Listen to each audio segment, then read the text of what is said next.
हाय दोस्तों, welcome back to my YouTube channel. तो अब हम समझेंगे कि निफ्टी और बैंक निफ्टी में हमें अभी आगे क्या करना है। तो आप देखिए कि निफ्टी ने जो है अपना all time high almost almost touch कर लिया था 20 नवंबर को। लेकिन उसके बाद जो सेलिंग आई है या प्रॉफिट बुकिंग कह लें, तो उसके बाद निफ्टी ने जो अपना नियरेस्ट सपोर्ट है 26,050 का, वहाँ पर आज क्लोजिंग दी है। तो आज की अगर हम बात करते हैं, तो निफ्टी जो है वो ओपन तो हुआ था 26,109 पे, लेकिन उसके बाद 26,109 से 26,180 तक गया। आज फिर निफ्टी ने पूरी ताकत लगाई और उसके बाद 26,050 जो उसका नियरेस्ट सपोर्ट है 26,050 गया। और उसके बाद फिर दोबारा एक बार 26,000, अगर हम इसको एक शॉर्ट टर्म पे इसको अगर देखें, तो आज का आप चार्ट देखिए। अगर निफ्टी जो था वो आज जो है वो ओपन हुआ, ये यहाँ पर हम देखते हैं। आज 21 तारीख को यहाँ पर निफ्टी ओपन हुआ था 26 100, ओपन हुआ 2660 पर। और इसके बाद यहाँ से इसने हाई बनाया 26,180, और 26,180 से फिर इसने एक बार 26,180 से 26,080, 100 पॉइंट की यहाँ पे गिरावट आई। फिर उसके बाद दोबारा कोशिश करी 26,160 तक, और उसके बाद क्लोजिंग देते देते जो निफ्टी है वो 124 अंक गिरकर 26,060 पे क्लोजिंग करी है।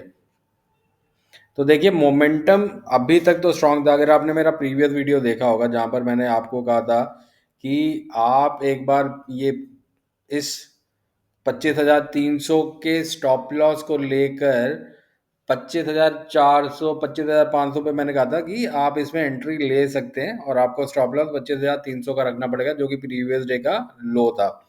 और यहाँ से 25,400 से 500 से लेकर निफ्टी ने ऑलमोस्ट 700 750 पॉइंट की रैली दिखाई है। तो ये जो टेक्निकल एनालिसिस होता है, ये काफ़ी आपको सपोर्ट करता है जब आप किसी भी ट्रेड में एंटर होते हैं। तो आपको कहाँ पे स्टॉप लॉस रखना है, कहाँ पे आपके टारगेट हो सकते हैं, क्या रेजिस्टेंस हो सकता है। तो अब समझते हैं कि अब हमें आगे क्या करना है। तो आगे देखिए, 26,050 जो है ये तो सपोर्ट है ही। और 26,050 को दो बार निफ्टी ने यहाँ पर आप देखिए इसको क्रॉस करने की कोशिश करी, लेकिन नहीं क्रॉस कर पाया। एक तो अपना अक्टूबर में 23 तारीख को कोशिश करी थी, फिर 29 तारीख को दोबारा कोशिश करी थी, क्रॉस नहीं कर पाया। और उसके बाद इसने 10 नवंबर को एक लो बनाया था, और वहां से दोबारा आप कोशिश करी है, इसने 26,050 को क्रॉस कर लिया, लेकिन ऑल टाइम हाई को क्रॉस नहीं कर पाया। तो अब मंडे को, एक मंडे और ट्यूसडे ट्यूसडे क्योंकि एक अपनी एक्सपायरी है,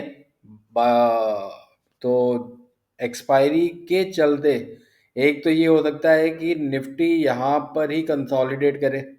हम एक बार ये भी देखेंगे कि हमारा जो है वो ऑप्शन में पेन एरिया कहाँ पर आ रहा है।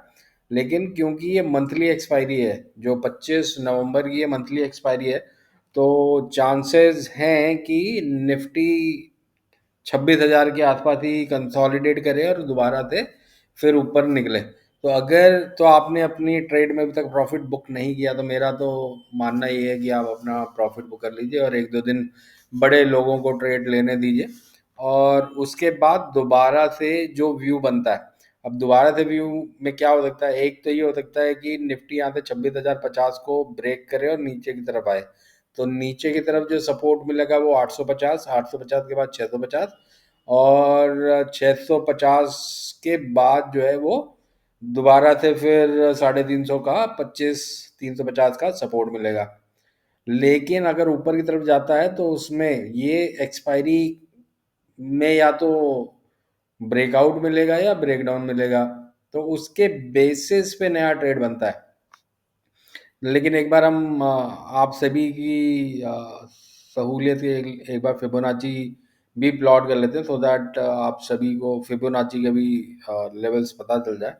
ये लेवल्स तो मैंने इस तरीके से बता दिया आपको, क्योंकि इन लेवल पे निफ्टी ने पहले भी सपोर्ट या रेजिस्टेंस इन लेवल को दिखाया।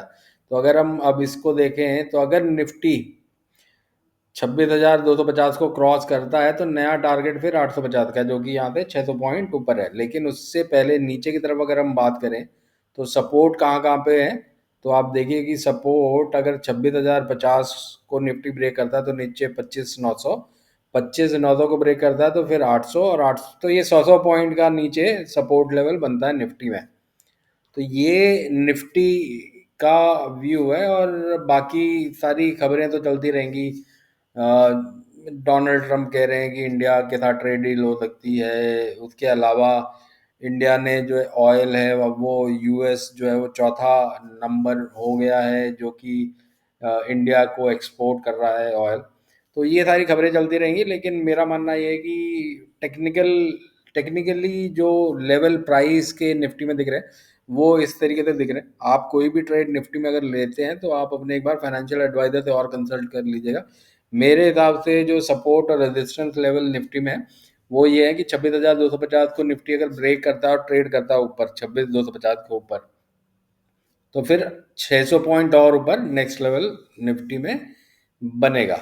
और नीचे की तरफ 26,050 को अगर निफ्टी नीचे की तरफ तोड़ता है तो फिर आप 100 पॉइंट का आपका सपोर्ट है। मेरे हिसाब से तो आप नवंबर की एक्सपायरी में अब अपना जो भी प्रॉफिट है वो बुक कर लीजिए, जो भी ट्रेड लीजिए वो दिसंबर की एक्सपायरी में आप ट्रेड लीजिए। अब हम बात अगर करते हैं बैंक निफ्टी की, तो बैंक निफ्टी जो है उसमें भी करीब करीब 450 पॉइंट की आज गिरावट आई है। और बैंक निफ्टी में मैंने बार बार आपको यही कहा कि बैंक निफ्टी बहुत ही स्ट्रांग है और निफ्टी को आउट परफॉर्म करेगा, और बैंक निफ्टी ने एक्चुअल में निफ्टी को आउट परफॉर्म किया है। तो बैंक निफ्टी ने अपना ऑल टाइम हाई, नया ऑल टाइम हाई जो है वो 59,500 का ऑलमोस्ट लगाया है। और आज जो है 480 पॉइंट गिर कर बैंक निफ्टी जो है वो 58,870 के करीब क्लोज हुआ। तो बैंक निफ्टी में तो दोस्तों मैं आपको क्या सपोर्ट बता सकता हूँ ऊपर की तरफ। रेजिस्टेंस जो है, नया रेजिस्टेंस तो 59,500 का हो गया। नीचे की तरफ अगर बैंक निफ्टी में सपोर्ट की बात करें तो जो रेंज में बैंक निफ्टी काफ़ी टाइम से ट्रेड कर रहा था तो वो 57,000 से 58,500 का रेंज था। ये नीचे आप देखिए 57,150 है और ऊपर जो है 58,500 है, तो ये रेंज था। तो अभी भी अगर नीचे की तरफ सपोर्ट की बात करें तो बैंक निफ्टी में 58,500 का अब आपको सपोर्ट मिलेगा। और 58,500 को अगर बैंक निफ्टी ब्रेक करता है तो फिर 57,000 तक निफ्टी जा सकता है। और 57,000 को ब्रेक करता है तो फिर नीचे थोड़ी और बिकवाली गहराएगी, लेकिन मुझे लगता नहीं, क्योंकि काफ़ी समय से निफ्टी जो है 57,000 को एक तरीके से अ, बचा रहा है। तो अभी भी मुझे लगता है कि 57,000 बचाएगा। तो बैंक निफ्टी में अगेन आप कोई भी ट्रेड लेते हैं तो ये आपके सपोर्ट और रेजिस्टेंस लेवल बनेंगे। एक बार यहाँ पर भी हम फिबोनाची प्लॉट कर लेते हैं रिट्रेसमेंट, ये समझने के लिए कि क्या लेवल फिबोनाची में बनते हैं। तो आप ये देखिए फिबोनाची के लेवल्स जो हैं 58,000, 58,000 के बाद ये दूसरे लेवल आपके बन रहे हैं। तो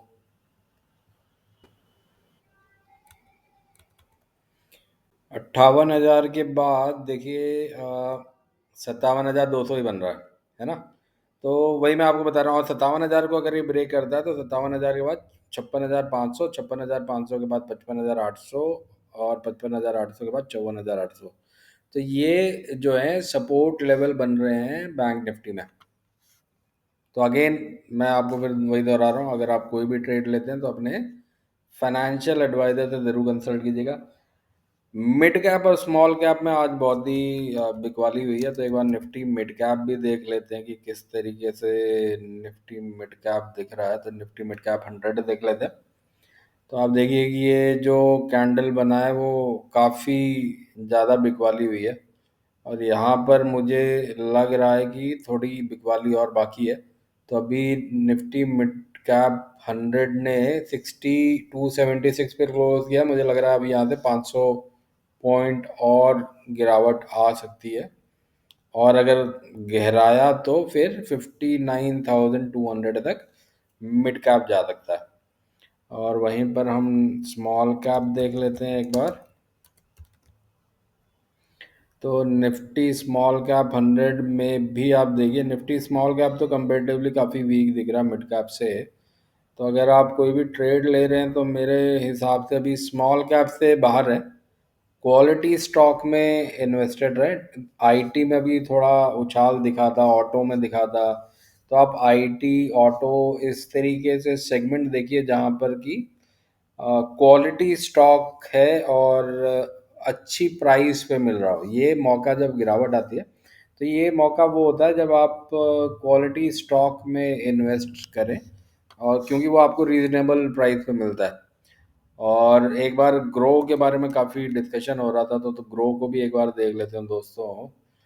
तो बिलियन ब्रेन्स जो है, ये इसकी लिस्टिंग काफ़ी शानदार हुई थी। तो आप देखिए कि लिस्टिंग वाले दिन ही ये 133 के करीब गया था और क्लोजिंग 131 पे हुई थी, और उसके बाद से ये ऑलमोस्ट दुगना हो चुका था। और अभी ये 157 158 पे चल रहा है। आज इसका रिजल्ट भी आना है। तो मेरा मानना ये है कि रिजल्ट के बेसिस पे यहाँ से फिर आगे की मूवमेंट जो है वो डिसाइड होगी। ग्रो जो है वो प्रॉफिटेबल कंपनी है, और जो इसका स्ट्रक्चर है वो दूसरे ग्रुप, अगर सेम ही ग्रुप में हम बात करें एंजल वन या अदर शेयर ट्रेडिंग जो कंपनीज है, तो उनमें ग्रो जो है, पहली बात तो नंबर ऑफ एक्टिव सब्सक्राइबर के हिसाब से नंबर वन कंपनी है। दूसरा प्रॉफिटेबल कंपनी है, और प्रॉफिटेबल भी काफ़ी अच्छा प्रॉफिट मार्जिन है ग्रो का। तो अब आज के रिजल्ट के बाद देखते हैं कि ग्रो का यहाँ से क्या बनता है, लेकिन मेरा मानना ये है कि 153 के नीचे अगर ये जाता है तो थोड़ी गिरावट गहराएगी इसके अंदर। तो इसके बाद हम दोस्तों एक बार गोल्ड और सिल्वर को भी देख लेते हैं कि गोल्ड किस तरीके से कर रहा है। तो देखिए कि गोल्ड जो है वो 3940 को अभी तक सेव करके चल रहा है। तो अभी ये 4000 के आसपास चल रहा है। तो अगेन अगर गोल्ड में 3900 के नीचे अगर गोल्ड जाता है तो फिर थोड़ी गिरावट इसमें भी गहराएगी, और ये फिर मेरा मानना ये है कि 3700 तक भी जा सकता है।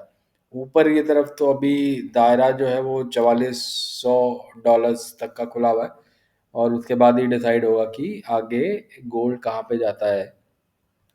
और अगर हम एक बार सिल्वर देखें तो सिल्वर में भी ऑलमोस्ट जो नीचे की तरफ की अगर हम बात करते हैं तो $46.4 जो है वो अभी तक सिल्वर से बचा के चल रहा है। और ऊपर की तरफ जो हाई बनाया वो 54 $54.3 का है।